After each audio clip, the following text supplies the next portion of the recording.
Ngayon ay isa na namang nakakakilabot na yugto ang pinasok ni XRP. Ayon po sa bagong analysis ng crypto expert na si Steph is Crypto, si XRP ay pumasok na sa tinatawag na take profit zone. Ito ay isang napakahalagang signal sa mundo ng cryptocurrency dahil kadalasan dito nagsisimulang magbago ang galaw ng presyo at maraming investors ang kumikilos. Kaya yan po ang siyang ating pag-uusapan sa video na ito. Pero bago po tayo magpatuloy ay pakibasa na lamang po muna ang disclaimer dito po sa ibaba ng ating screen. At ayan, simulan po natin sa ating unang katanungan kung ano po ba ang ibig sabihin ng take profit zone. Yan ang sabi rito ay for several years, the cryptocurrency market changed hands between Bitcoin dominance and altcoin seasons. These shifts are often measured by the balance of capital flow between the two categories, with altcoin season marking a period with a majority of alternative digital assets outperform Bitcoin. Yan, paliwanag po natin yan. Sa loob ng maraming taon, umiikot lang ang market sa pagitan ng tinatawag na Bitcoin dominance at saka altcoin season. Sa panahon ng altcoin season, mas mabilis at mas mataas ang paggalaw ng mga altcoins kumpara kay Bitcoin. Dito ngayon pumapasok ang take profit zone kung saan nagsisimulang kumilos ang mga traders para mag-lock ng kanilang kita matapos ang matagal na pag-akyat ng presyo. Kapag nasa ganitong zone na sa XRP, indikasyon ito na malakas ang momentum at pwedeng maganap ang mga biglang pagbabago sa trend. Ngayon, ang sunod nating tanong ay paano naman po nasusukat kung nasa altcoin season na ang market. At ayan, ang sabi po rito ay a new chart shared by Steph is Crypto highlights that the crypto market is now in the altcoin season, with the altcoin season index at 82, signaling heightened opportunities for assets outside Bitcoin. Ayan, ano nga ba ang ibig sabihin niyan? Paliwanag po natin.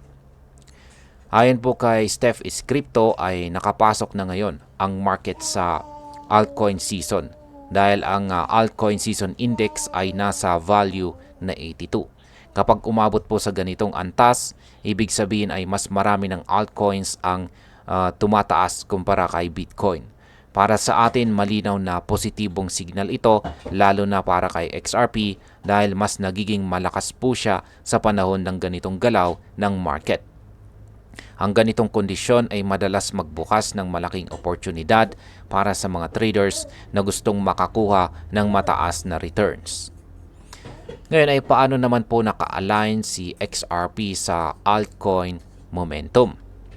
Yan, ang sabi po rito ay the chart shows the recurring transitions from 2018 with altcoin seasons pushing values higher before retracements resets the cycle. Each move has renewed speculation over how XRP would perform during these intervals. Ayan, paliwanag po natin yan.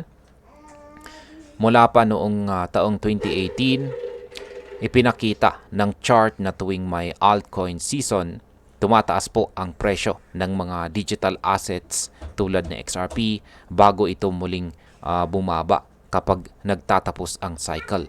Sa bawat pag-ikot ng ganitong galaw, laging bumabalik po ang tanong kung paano tutugon or magre-react sa XRP.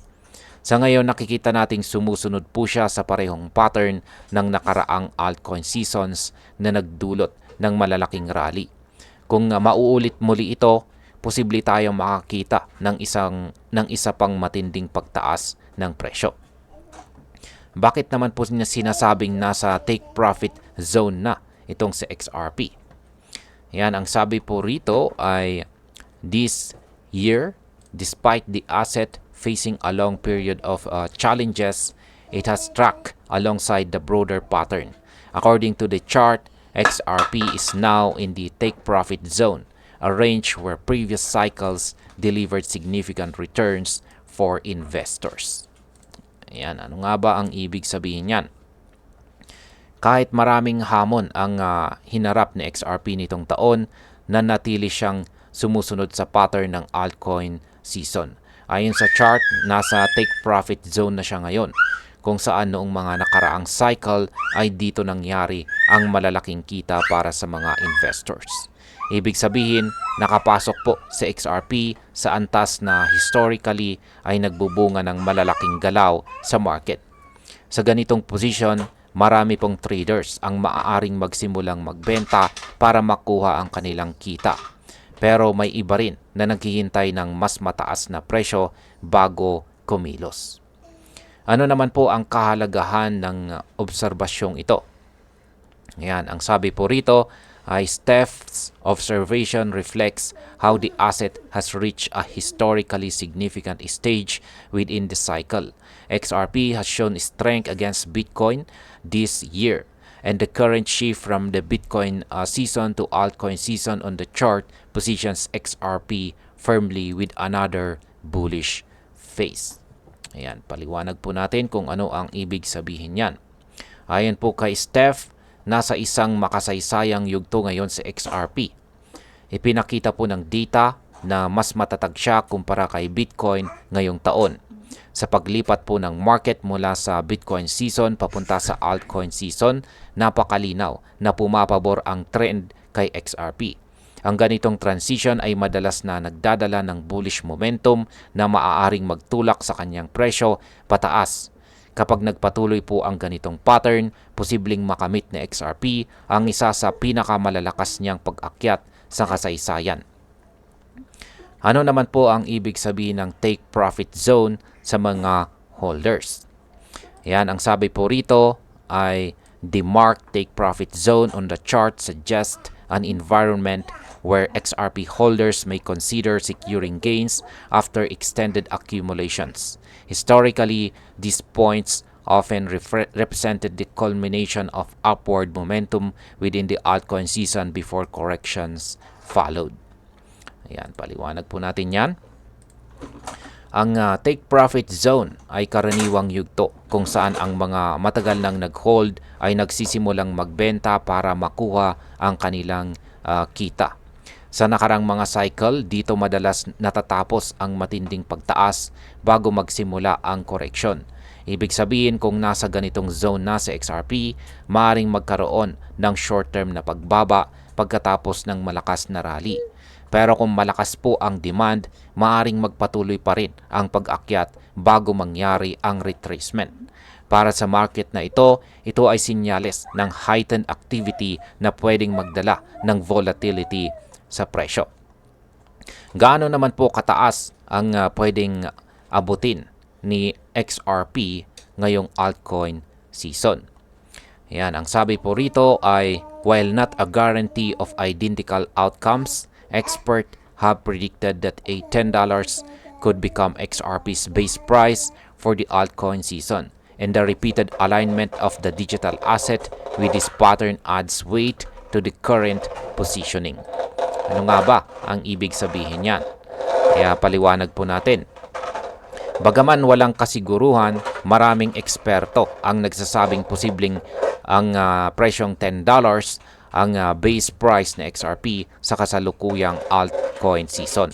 Ang pagkakahanay po niya sa pattern ng mga nakaraang rally ay nagpapakita ng malaking potensyal. Kung maulit po ang kasaysayan, maring lumampas pa siya sa dati niyang all-time high. Para sa mga traders, ito ay napakalaking oportunidad, lalo na kung makuha nila ang tamang timing, yan, or makuha po natin ang tamang timing sa pagbili or pagbebenta. Ang ganitong scenario ay pwede pong magdulot ng malaking galaw sa buong crypto market. Bakit naman po lumalakas ang interest kay XRP ngayong panahong ito? Yan, ang sabi rito ay the combination of current favorable market conditions, XRP's positioning, and the repeating cycle of altcoin seasons establishes a moment of heightened interest. In July, XRP experienced a notable rally, rising to an all-time high of $3.65 in the middle of Bitcoin season. Ayan, paliwanag natin yan. Ang kombinasyon po ng magandang kondisyon sa market at ng posisyon na XRP sa cycle ay nagbubunga po ngayon ng napakalakas na interest mula sa mga investors. Noong July pa lang, umakyat na siya sa all-time high na $3.65 kahit nasa gitna pa ng Bitcoin season. Ngayon na nasa altcoin season na tayo, mas mataas ang posibilidad na lumipad pa siya. Ang ganitong momentum ay karaniwang nagiging trigger para sa mas maraming institutional investors na pumasok sa laro. Paano naman po kung maulit ang nakaraang altcoin peaks? Yan, ang sabi naman dito ay while XRP struggled to move in the past, the chart suggests that the current phase could align with outcomes seen during previous altcoin peaks, and the new surge in this season could send it to unprecedented heights. Yan, ano po ba ang ibig sabihin yan? Totoo po na hirap si XRP sa mga nakaraang taon, pero ngayon ay tila bumabalik ang kanyang lakas. Ayon po sa chart, posibleng maulit ang mga resulta ng dating altcoin peaks kung saan nagkaroon ng malaking pagtaas ng presyo. Kung mangyari ito muli, maaari nating masaksihan ang pag-abot ng XRP sa mga antas na hindi pa niya naaabot noon. Para sa atin, ito ay senyales na dapat nating bantayang mabuti ang bawat galaw ng market dahil anumang oras ay maaaring sumabog pataas ang presyo ni XRP. At bilang panghuli, ang aking opinyon naman tungkol dito ay malinaw po na ang pagpasok ni XRP sa take profit zone ay hindi po basta-basta. Ipinapakita nito na nasa mainit na yugto po siya ng altcoin cycle at handa na para sa posibleng matinding pag-akyat o retracement. Kung tama po ang analysis ng mga eksperto, maaaring maging susi ito sa pag-abot ng XRP sa bagong milestone price. Ang pinakamahalaga po ngayon ay maging mapanuri po tayo sa timing ng market dahil ang ganitong sitwasyon ay maaaring magbukas ng mga bihirang oportunidad para sa malaking kita. At ayan, hanggang dito na lamang po tayo sa video na ito mga ka-crypto. Maraming salamat sa panonood.